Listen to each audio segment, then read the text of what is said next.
The Alpha King found the beta's daughter in the snow. What he did next shocked the pack. "Let her die," the council had whispered, their voices like dry leaves scraping against stone. "She is weak. She is nothing." But Varian Mistfall, the Alpha King whose soul was rumored to be forged from the very iron of the frozen north, did not listen to whispers. He listened to the wind. And tonight, the wind screamed. "You think me a monster because I rule with a fist of frost," Varian snarled, his voice echoing off the cavernous walls of his mind as he stared into the blinding blizzard. "But you have yet to see what I become when you touch what is mine." He didn't know she was his yet. He only knew that the snow was hiding a secret, and the stain of red on the white powder was the only invitation he needed to unleash hell. The ironwood forest didn't forgive. It was a sentient thing, a tangled expanse of ancient pines and biting frost that served as the border between the realm of the living and the silence of the dead. For Varian Mistfall, it was the only place where the noise stopped. As the Alpha King of the Silverblood Pack, Varian's mind was a constant battlefield of telepathic links, political grievances from the High Council, and the restless aggression of his inner wolf. But out here, amidst the screaming gale of the century's worst blizzard, the world was simple. Survive, or don't. He moved through the drifts in his human form, though the cold bothered him no more than a gentle breeze would a summer fly. At 6'5", with shoulders broad enough to carry the weight of a kingdom and eyes the color of a stormy sea, Varian was a predator in every sense. He wore heavy furs lined with obsidian leather, his boots crunching rhythmically against the ice. "Go back," his wolf rumbled, a low, vibratory sound in his chest. "The storm kills tonight." "We are not finished," Varian muttered, scanning the tree line. He was tracking a rogue scent, something foul, something that smelled of sulfur and betrayal. But the trail had gone cold hours ago. He turned to head back toward the capital when the wind shifted. It wasn't the scent of a rogue. It wasn't the musk of a deer or the sharp tang of pine. It was sweet, painfully, heartbreakingly sweet. Like vanilla orchids crushed under a heavy boot, mixed with the copper tang of fresh blood. Varian froze. His heart, usually a steady, slow drum, skipped a beat. "Mate?" his wolf questioned, the beast suddenly pacing in his mind. "No. Faint. Dying." Varian didn't run. He exploded into motion. He tore through the underbrush, snapping frozen branches like matchsticks. The scent grew stronger, laced with the undeniable stench of impending death. He reached a small clearing, a hollow at the base of a massive gnarled oak tree. The snow here was undisturbed by wind, creating a perfect, silent white blanket. But the center of the blanket was stained crimson. There, half buried, lay a figure. Varian dropped to his knees, the snow soaking instantly into his trousers. He brushed the powder away with hands that were surprisingly gentle, revealing the face of a young woman. Her skin was translucent, blue-veined, and pale as the ice beneath her. Her lashes were frozen together, dark crescents against her cheeks. He recognized her. Not by rank. She was too insignificant for the king to know socially, but by the scent that had haunted the edges of the pack meetings. Willora Mistthorn. She was the daughter of Renford Ashthorn, one of his most sycophantic and slippery betas. She was the girl who stood in the back, head bowed, wearing threadbare grey, while her stepsisters draped themselves in silk. She was the runt the pack whispered about. "Willora," he commanded, his voice a low growl of power that usually forced submission. "Open your eyes." She did not move. Her chest was still. Panic, foreign and sharp, sliced through Varian. He ripped off his glove and pressed his hand to her neck. There. A flutter. a beat so faint it was like the wings of a dying moth. She wasn't just frozen, she was broken. Her grey wool dress was torn at the shoulder, revealing claw marks, not from a wild animal, but from a shifter. 3 distinct lines. A punishment. "Who did this?" Varian roared into the storm, the sound shaking the snow from the branches above. He realized then why she was here. This wasn't an accident. No one walked 3 miles into the ironwood in a blizzard without a coat. She had been left, discarded, a sacrifice to the winter. Rage, hot and molten, flooded his veins, melting the ice around his heart. He didn't care about the politics. He didn't care that touching a lower-ranking female in such a way was considered improper for a king without his council present. Varian unclasped his heavy fur cloak, the royal mantle, a symbol of his office that no other wolf was permitted to touch, and wrapped it around her small, broken body. The black fur swallowed her frame.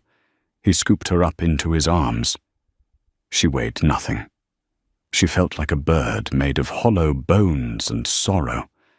As he pulled her against his chest, her head lolled back, resting against his shoulder. Her skin was ice against his neck, but beneath the frost, a spark jumped, a jolt of electricity that traveled from her skin to his, snapping his wolf to attention. "Mine!" the beast snarled, louder this time. "Protect." Varian looked down at the Beta's daughter, the rejected girl left to die in a white grave. His eyes narrowed. "If the cold doesn't take you, Willora," he whispered into her frozen hair, "I promise you, the fire I rain down on those who did this will." He turned back toward the lights of the Pack City, no longer a king on patrol, but a wraith of vengeance carrying a stolen soul. The Great Hall of the Silverblood Pack was a masterpiece of brutalist architecture and opulence. Massive stone pillars rose to a vaulted ceiling painted with the history of the Wolf Wars. A roaring fire, large enough to roast an ox, crackled in the hearth, casting long, dancing shadows across the gathered elite. It was the night of the winter solstice feast. The wine flowed, the music played, and the high-ranking members of the pack, the council, the wealthy merchants, the warriors, were pretending to be civilized. Zavira Highshore stood near the hearth, a glass of vintage red in her hand, tall, statuesque, with hair like spun gold and eyes that missed nothing. She was the gamma female everyone assumed would eventually warm the king's bed. She checked the time on her diamond-encrusted watch. "He is late," Zaviera murmured to Isolde Whitmore. Isolde, a woman of sharp angles and dark, knowing eyes, merely shuffled her tarot cards. "The king is where he needs to be." The card spoke of a discovery, a fracture in the ice. "You and your riddles," Zaviera scoffed. "He's likely hunting rogues. He prefers the smell of blood to my perfume." "Perhaps tonight he brings both," Isolde said, flipping a card. The tower, destruction, and sudden change. Before Zaviera could reply, the heavy oak doors of the great hall slammed open. The wind from the storm outside rushed in, extinguishing half the candles instantly. The music died.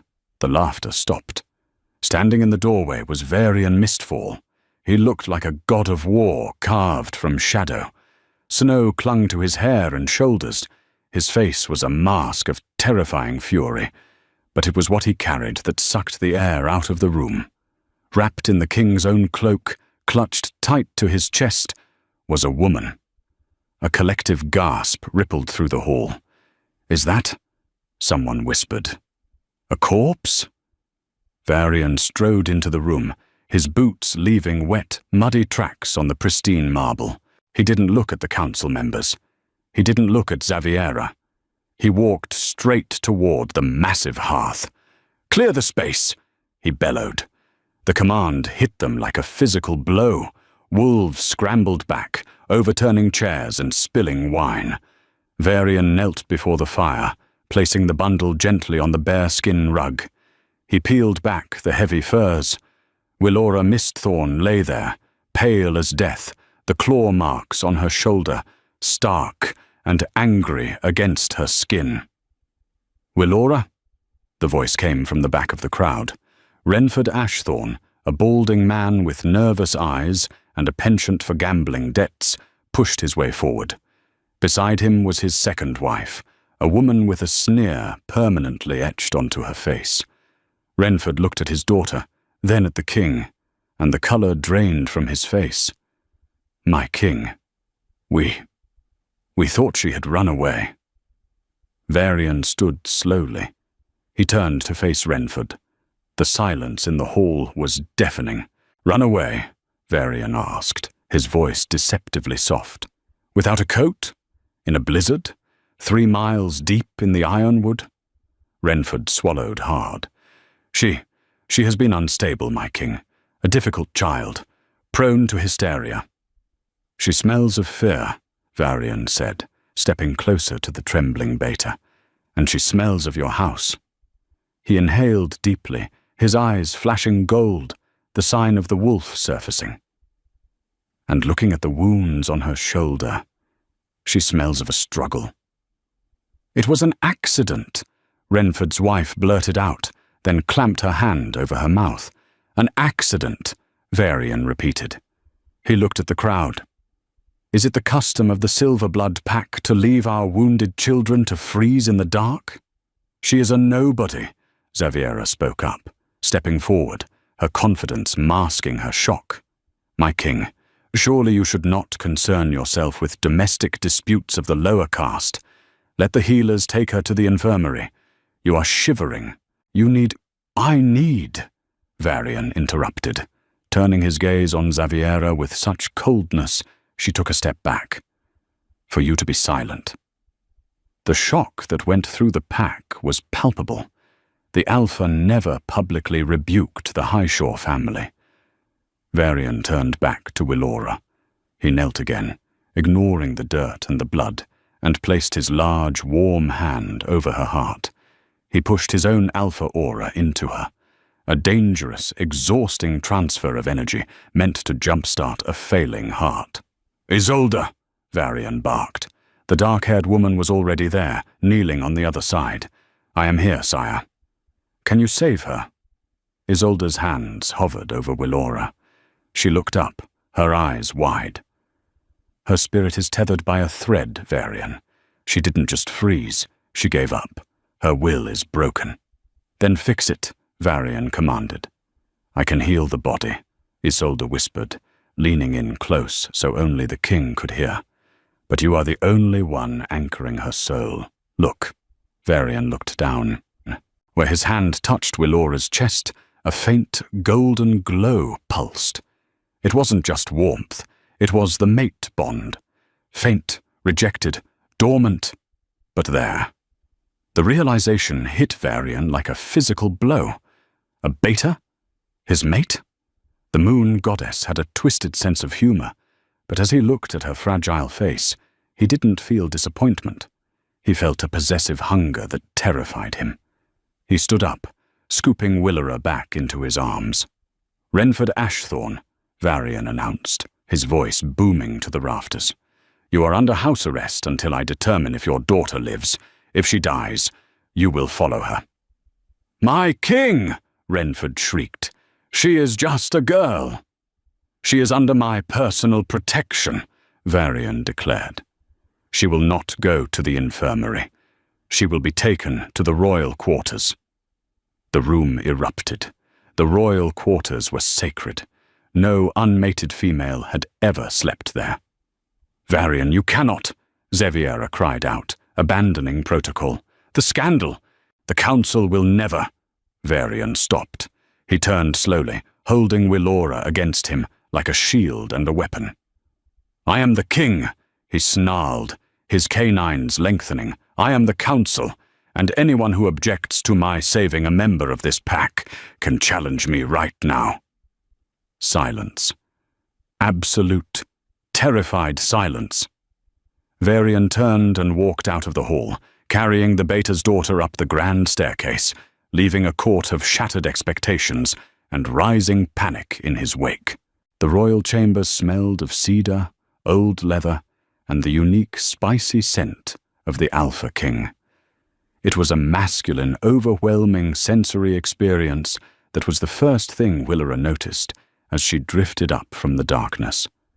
She didn't open her eyes immediately. Experience had taught her that waking up usually meant chores, cold water, or her stepmother's shrill voice listing her failures. But there was no cold. She was warm. Impossibly, wonderfully warm.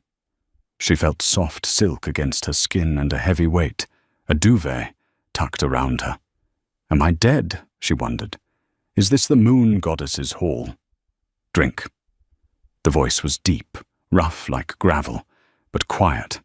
It didn't sound like her father. Willora's eyes snapped open. She was in a bed the size of her entire bedroom back home. A fire roared in a black marble fireplace, and sitting in a velvet armchair right beside the bed, watching her with intense, unblinking, predatory focus, was the king. Willora gasped and scrambled backward, pressing her spine against the headboard. The movement tore at the wounds on her shoulder, and she cried out, clutching her arm. Easy, Varian said. He didn't lunge. He leaned forward slowly, holding out a glass of water. You are safe, Willora. My king? Her voice was a cracked whisper. Her throat felt full of glass. Why am I? You were in the snow, Varian said. I found you. The memories crashed into her.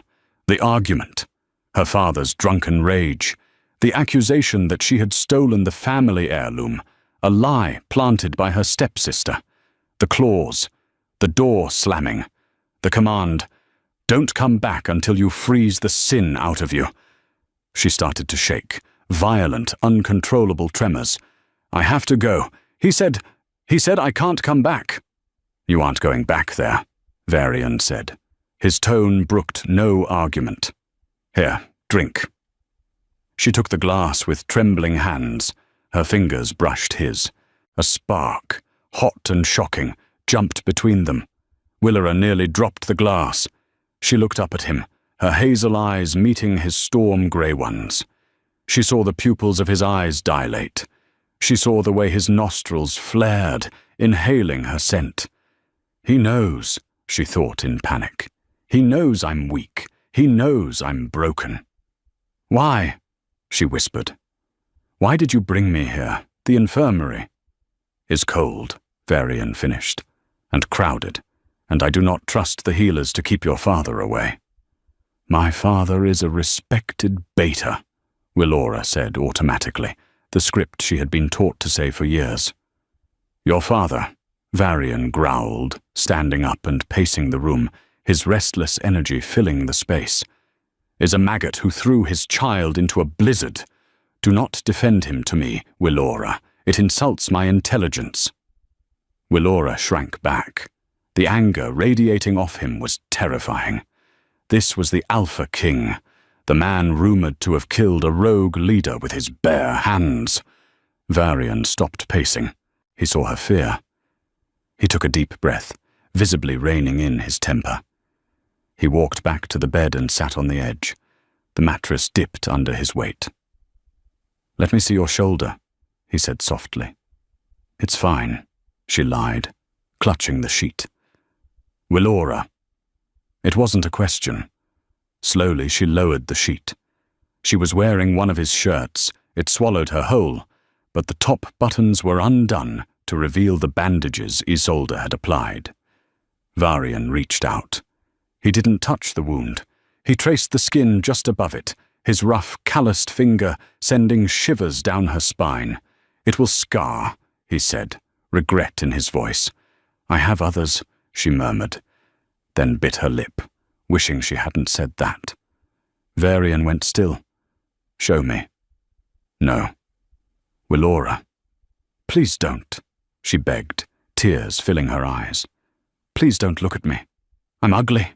I'm scarred and I'm nothing. Varian moved faster than she could track. In a second, his hands were cupping her face, forcing her to look at him. His thumbs wiped away the tears spilling onto her cheeks. "You are not nothing," he said fiercely. "You are the only thing in this kingdom that has smelled like peace in 10 years. The confession hung in the air, heavy and confusing. "Peace?" she asked.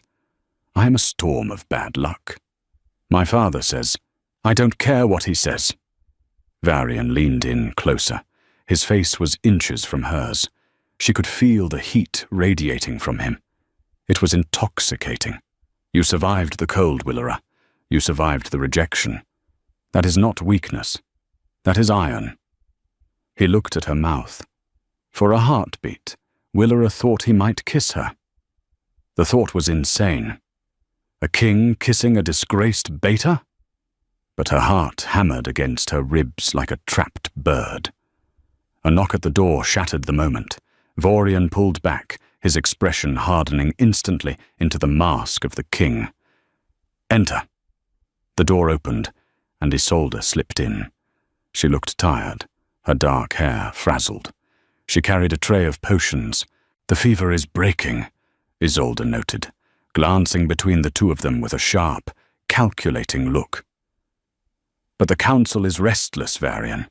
They are demanding to know why the Alpha is playing nursemaid." "Let them demand," Varian said, standing up. "Xaviera is rallying the families," Isolde warned. "She is spinning a narrative. She says Willora has bewitched you. Sorcery." "Sorcery?" Willora squeaked. Varian laughed, a dark, humorless sound. "Let her spin her webs. I am the spider in this castle, not her." He turned back to Willora. "Rest. Isolde will tend to you. No one enters this room but us. If your father tries to approach the door, the guards have orders to remove his head." He walked to the door, pausing with his hand on the brass handle. He looked back at her, his eyes softening just a fraction. "You are safe now, Willora. Sleep." He left. Willora slumped back against the pillows, her mind racing. Isolde moved to the bedside, setting down the tray. She began to mix a glowing green liquid.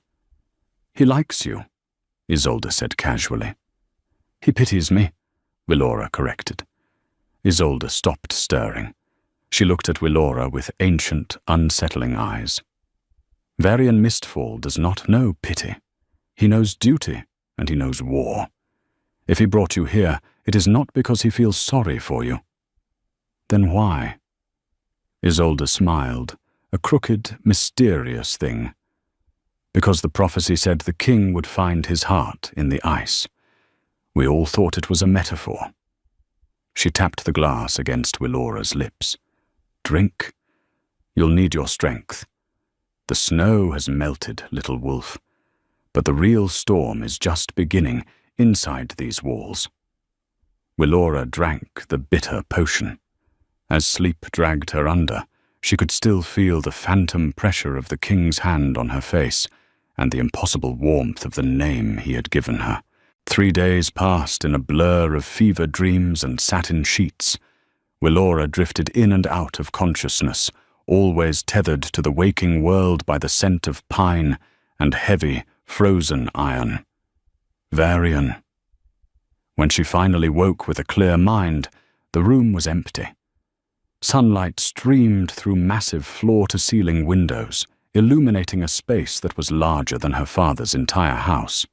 The walls were lined with books, and the furniture was dark, heavy mahogany. It was a masculine room, devoid of softness, except for her. She pushed herself up. Her shoulder ached, but the sharp, agonizing burn was gone. In its place was a dull throb and a strange, humming energy that seemed to vibrate beneath her skin. She slid out of bed. Her legs were shaky, like a newborn fawn's. She walked to the mirror in the corner and gasped. The girl staring back wasn't the grey, ash-covered beta she knew. Her skin, usually sallow from malnutrition, had a faint, rosy glow. Her hair, washed and brushed by unseen hands, cascaded down her back in waves of chestnut silk. She wore a nightgown of white lace that looked worth more than her life. "I look like a ghost dressed up for a funeral," she whispered to herself. "You look like a queen." Willora spun around. Varian was leaning against the doorframe, arms crossed over his massive chest. He wore a crisp black shirt with the sleeves rolled up, revealing forearms corded with muscle and marked by faint, silver scars. "My king," she breathed, instinctively dropping into a curtsy. Varian was across the room in 2 strides. He caught her elbows, pulling her upright. "Do not bow to me, Willora. Not in this room. Not ever again." His hands burned through the thin lace. The intensity in his eyes made her knees weak. I should go," she stammered. "My father. Your father is currently trying to gamble his way out of house arrest," Varian said dryly, "and you are not going anywhere. Today you eat real food." He led her not to the kitchens, but to a private balcony overlooking the snowy expanse of the Silverblood capital. The table was set with a feast: roasted pheasant, warm bread, fruits she had only ever seen in books. As she ate, ravenous despite her nerves, Varian watched her. He didn't eat. He just drank black coffee and studied her like she was a complex battle map he needed to decipher. "Why?" she asked, putting down her fork. "Why are you doing this? The pack. They will say you are favoring a weakling." "Let them talk," Varian said. "Wolves love to howl at what they don't understand." He leaned forward. "And you are not a weakling. You survived the Ironwood. You survived a house that starved you. Strength isn't just about claws, Willora. It's about endurance." Before she could reply, the balcony doors opened. Xaviera Highshore swept in, followed by 2 of her handmaidens. She looked impeccable in a dress of crimson velvet, her golden hair braided like a crown. "Varian," she purred, ignoring Willora entirely. "The council is waiting. The border reports from the north are due." "They can wait," Varian said, not looking away from Willora. Xaviera's smile tightened. She finally turned her gaze to Willora. Her blue eyes were cold, assessing, and utterly cruel. "Oh," she said, feigning surprise. "The little patient is awake, and eating at the king's table. How quaint." She walked closer, her perfume, heavy, musky roses, clashing with the crisp winter air. "Enjoy the meal, girl. It's likely the last decent thing you'll taste before you go back to the kennels." Willora froze. The old fear, the instinct to shrink and hide, clawed at her throat. "Xaviera," Varian warned, a low growl rumbling in his chest. "I am only speaking the truth, my king," Xaviera said innocently. "Surely you don't intend to keep astray forever. It confuses the pack. It makes you look sentimental." Something inside Willora snapped. Maybe it was the Alpha's blood that had healed her. Or maybe it was just the realization that she had already died once in the snow. So what did she have to lose? She stood up. She was a head shorter than Xaviera, but she didn't flinch. "I may be astray," Willora said, her voice shaking but clear. "But at least I didn't need to be born with a silver spoon to know that interrupting a king is bad manners." The silence on the balcony was absolute. Xaviera's mouth fell open slightly. Her handmaidens gasped. Varian didn't speak, but slowly a smile spread across his face, a dark, wicked, terrifyingly attractive smile. "She has teeth," Varian murmured, looking at Willora with a heat that made her toes curl. "Good." Xaviera flushed an ugly mottled red. "You will regret this insolence, you little rat." "Get out," Varian said. He didn't raise his voice, but the command slammed into them with the force of a physical blow. before I forget that you are a Gamma's daughter, and remember only that you are annoying me." Xaviera fled, her heels clicking furiously against the stone. Varian turned to Willora. He reached out, tucking a loose strand of hair behind her ear.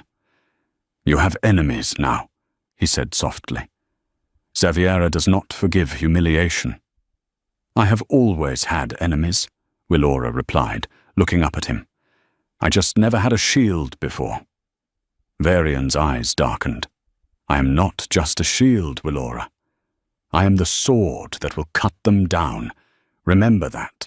The castle at night was a labyrinth of shadows and whispers. Willora couldn't sleep.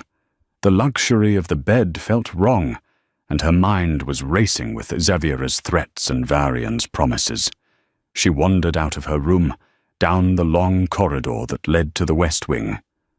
She found herself at the entrance to the glass garden, a massive conservatory built by Varian's grandfather. Inside, it was a winter wonderland trapped in glass, but unlike the deadly ironwood, this was beautiful. Silver ferns, white roses that bloomed in the frost, and a small, frozen pond in the center. Standing by the pond was Varian. He had stripped off his shirt, despite the freezing temperature of the room. His back was to her, a landscape of muscle and tension. He was breathing hard, bracing himself against a marble pillar. Willora hesitated. She should leave. But she saw the frost spreading from his hands, coating the marble in thick ice. The air around him was crackling with uncontrolled power. "Varian!" He spun around. His eyes were glowing a brilliant, blinding gold. His canines were fully extended. He looked monstrous, terrifying. "Get back!" he roared. The sound shattered a nearby vase. "Get away from me, Willora!" She didn't run. She saw the pain etched into his face, the way his claws were digging into his own palms, drawing blood to ground himself.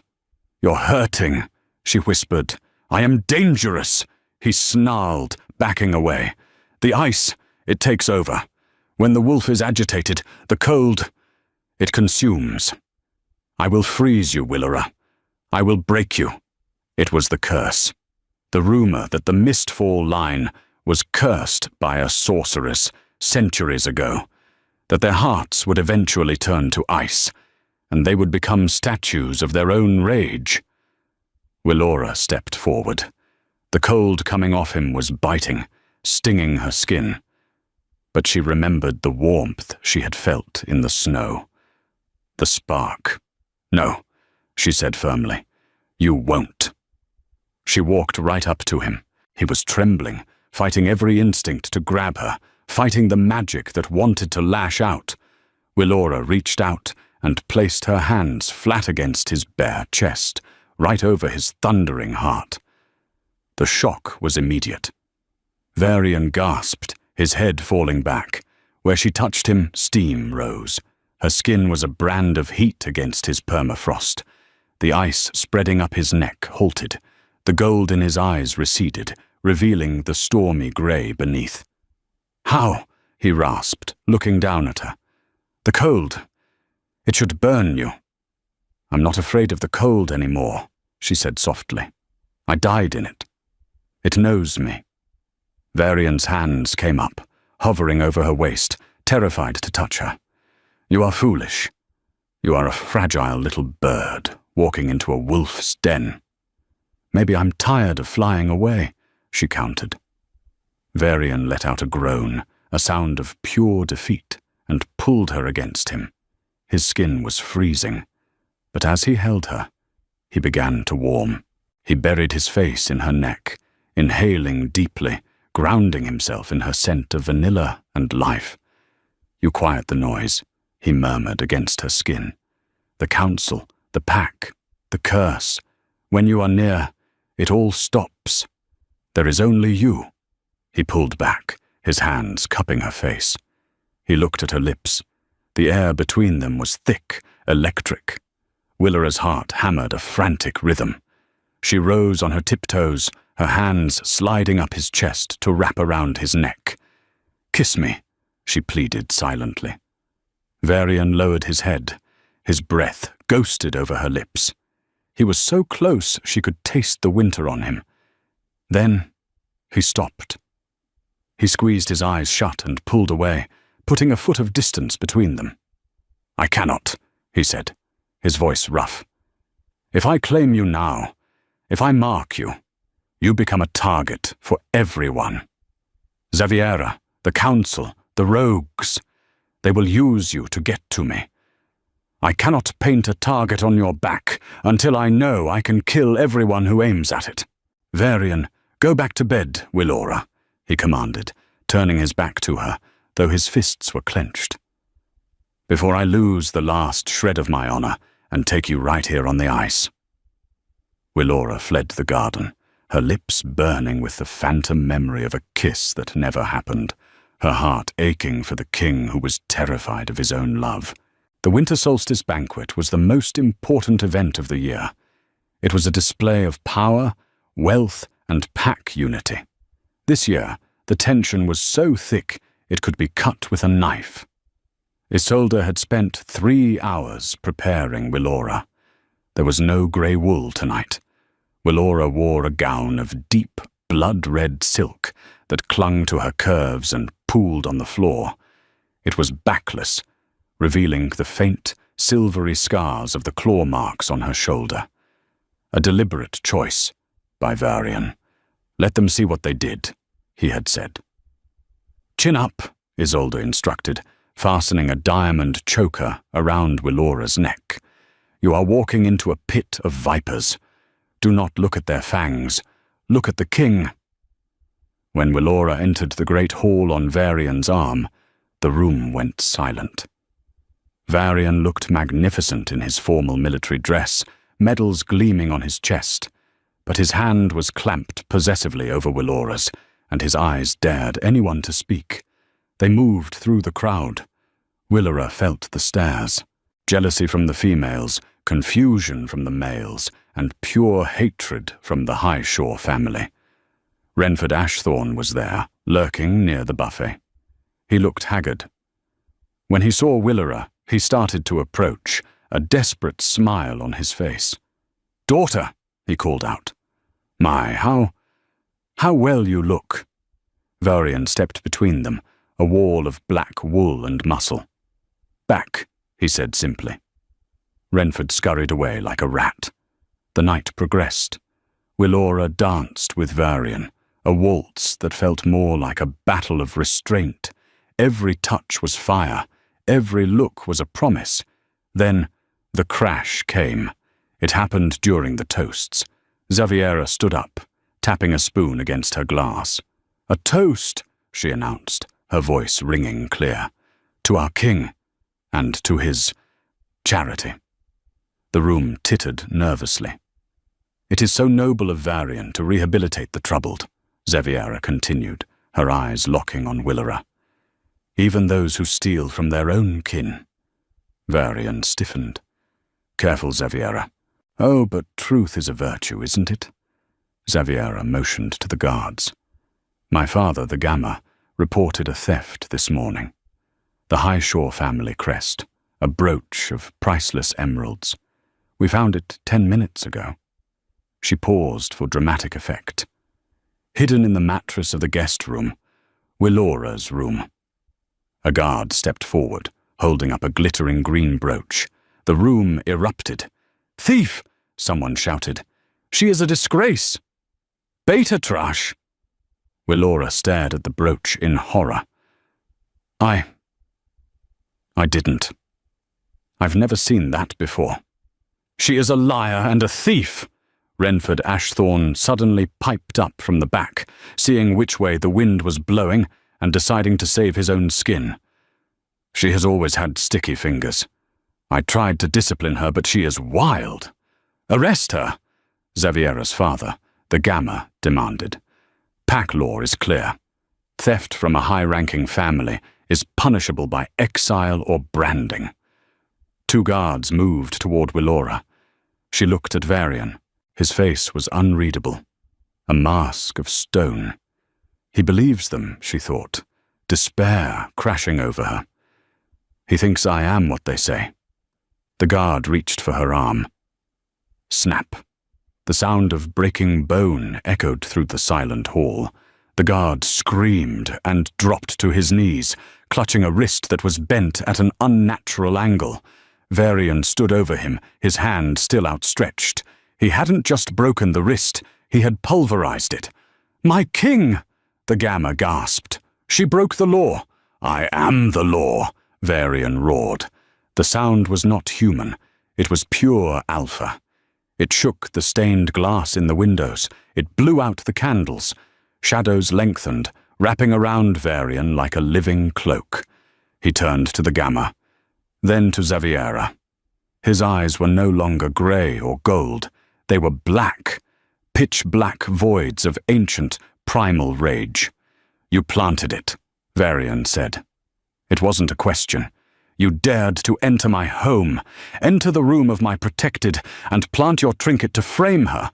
You have no proof," Xaviera shrieked, though her confidence was cracking. "I do not need proof," Varian snarled, stepping in front of Willera, blocking her from the entire world. "I need only your scent, and you stink of guilt." He looked at the council, scanning the room with a gaze that promised murder.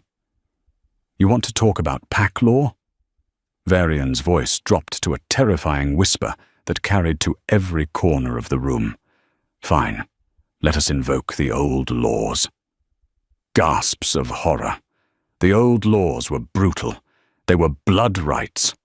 Varian reached back and grabbed Willora's hand, pulling her flush against his side. "I claim Willora Mistthorn," he announced. "Not as a guest. Not as a charity." He ripped the diamond choker from her neck and bit into his own wrist. Blood welled up, dark and rich.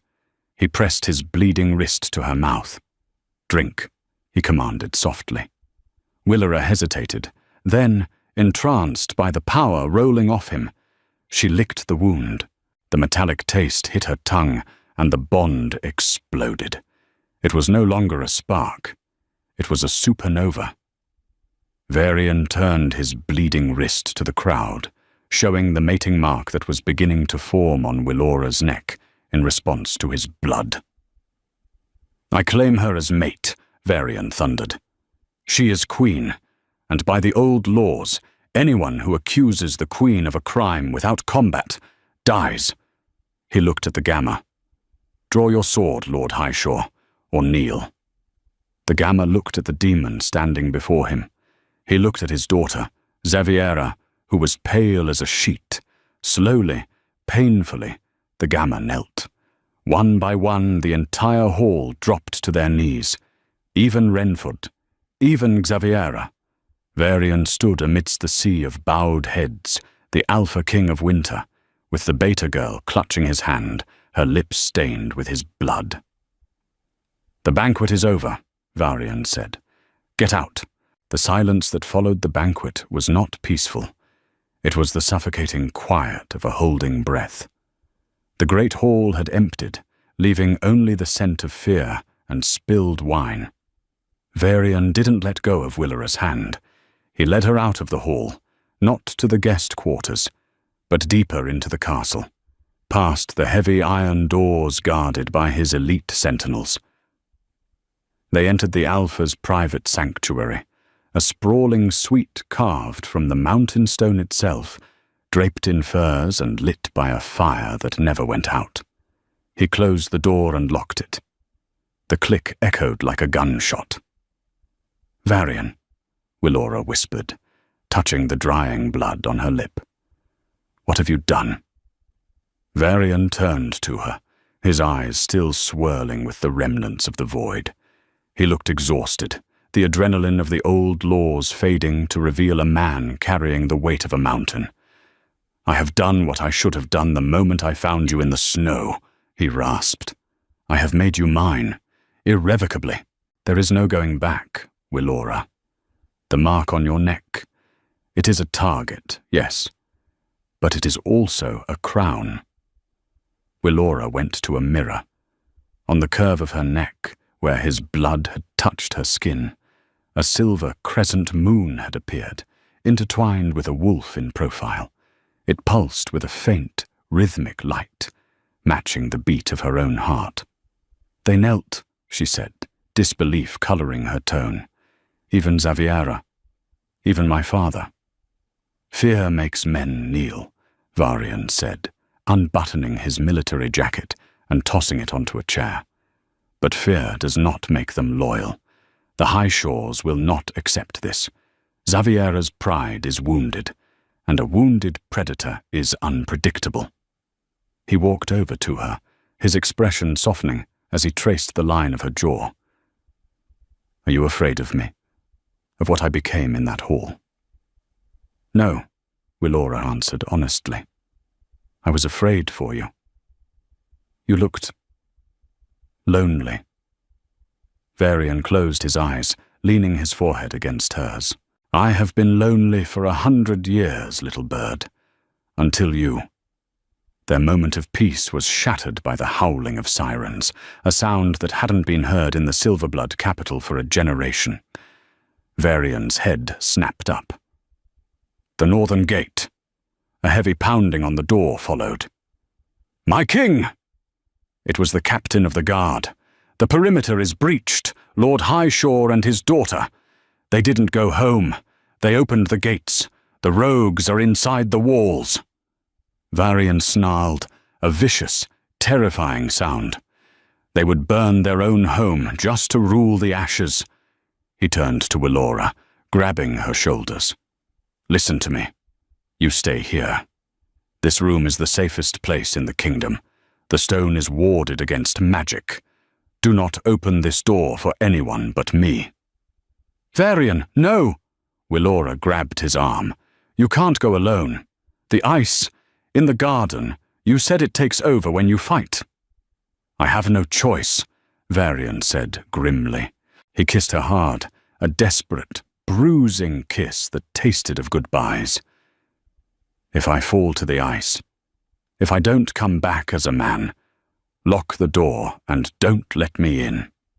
He tore himself away and vanished into the corridor, leaving Willora alone in the heart of the mountain, while the screams of battle began to echo from the floors below. The battle for Silverblood was brutal and chaotic. The High Shores had allied with the Shadow Walkers, a rogue pack known for their savagery. Fire burned in the courtyards, melting the snow into slush and blood. Varian was a storm unleashed. He moved through the invaders like a scythe, his ice magic turning rogues into frozen statues before shattering them. But with every kill, the frost on his skin spread. His heart slowed.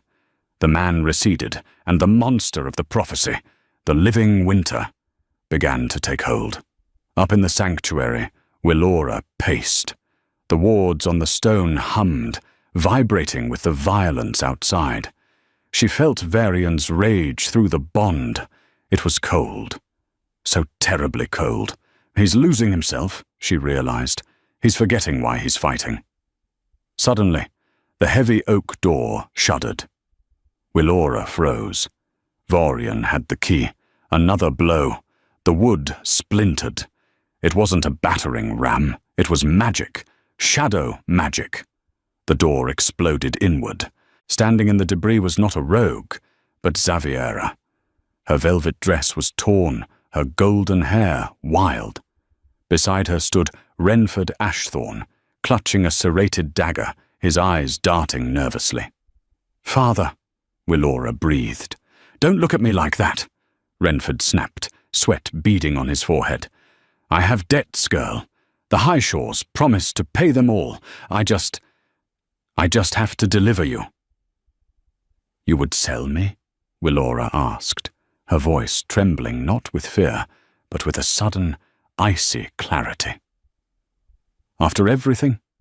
You were always a burden," Renford spat. "Grab her," Xaviera commanded, holding a ball of dark fire in her palm. "If we kill the mate, the king breaks. If he breaks, the council will be forced to put him down, and I will take the throne." Renford lunged. He expected the cowering girl who used to sweep the ashes. He expected the victim. He did not expect the queen. Willora didn't retreat.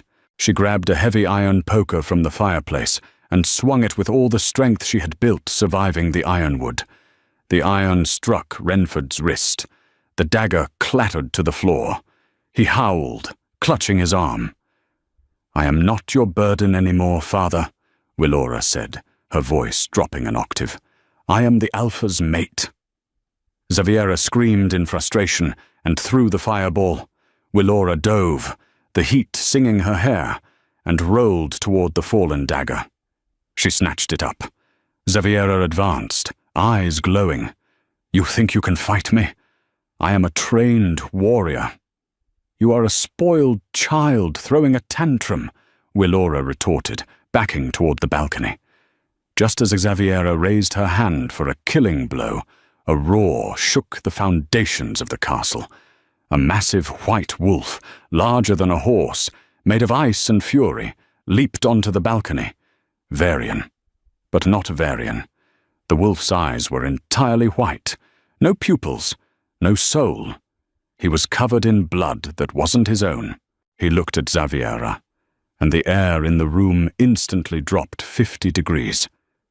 Xaviera shrieked as the wolf lunged. He didn't bite. He simply swiped. The sheer force threw Xaviera across the room, slamming her into the stone wall where she slumped, unconscious. Renford fell to his knees, sobbing, "My king! Mercy! She made me!" The ice wolf turned to Renford. He opened his jaws, preparing to tear the traitor apart. "Varian, no!" Willora screamed. The wolf froze. He turned his blank white eyes to her. He growled, a sound of tectonic plates grinding together. He didn't recognize her. The curse had won. He crouched, preparing to spring at her. Willora dropped the dagger. She stepped forward, hands open. "It's me! It's Willora!" The wolf snarled, snapping his jaws inches from her face. The cold was agonizing. It burned her skin. "I know you're in there," she whispered, tears freezing on her cheeks. "You said I quiet the noise. Listen to me." She stepped closer, closing the distance until her chest pressed against his matted, icy fur. She wrapped her arms around his massive neck. "Come back to me," she sobbed. "Please. I love you." She poured everything she had into the bond. Every ounce of gratitude, every spark of desire, every memory of his warmth in the snow. The wolf stiffened. A tremor went through the massive beast. The white in his eyes began to swirl, flecks of grey and gold returning like stars piercing a storm. The ice coating his fur cracked and fell away in shards. With a whimper that sounded heartbreakingly human, the wolf collapsed, shifting, shrinking, until Varian lay on the rug, naked, shivering, and human once more. He looked up at her, his eyes clear. "Willora, I'm here," she wept, covering him with the furs from the bed. "I'm here." The sun that rose the next morning was blindingly bright, reflecting off the fresh snow and the broken remnants of the battle. The coup was over. The rogues had fled the moment their leader fell to Varian's blade in the courtyard. Justice was swift. The Highshore family was stripped of their rank and lands. Xaviera, broken and silent, was exiled to the southern wastes. Renford Ashthorne was brought before the king and queen in the courtyard. He wept, he begged, he appealed to Willora's blood. Varian sat on a makeshift throne, Willora beside him. She wore a simple dress, but the way she held her head made it look like royal raiment. "What is your will, my queen?" Varian asked, deferring publicly to her. Willora looked at the man who had left her to die in the snow. She felt no hate, only a distant, hollow pity. "You wanted me to learn a lesson in the ironwood, father," Willora said quietly. "You said the cold purifies." Renford paled. "I will not kill you," Willora decided. "But you are banished from the city. You will live in the cabin at the edge of the ironwood. You will tend the forest. And every time the wind blows, You will remember what you threw away." Renford was dragged away, his head bowed. When they were finally alone, standing on the high balcony overlooking their healing city, Varian turned to Willora.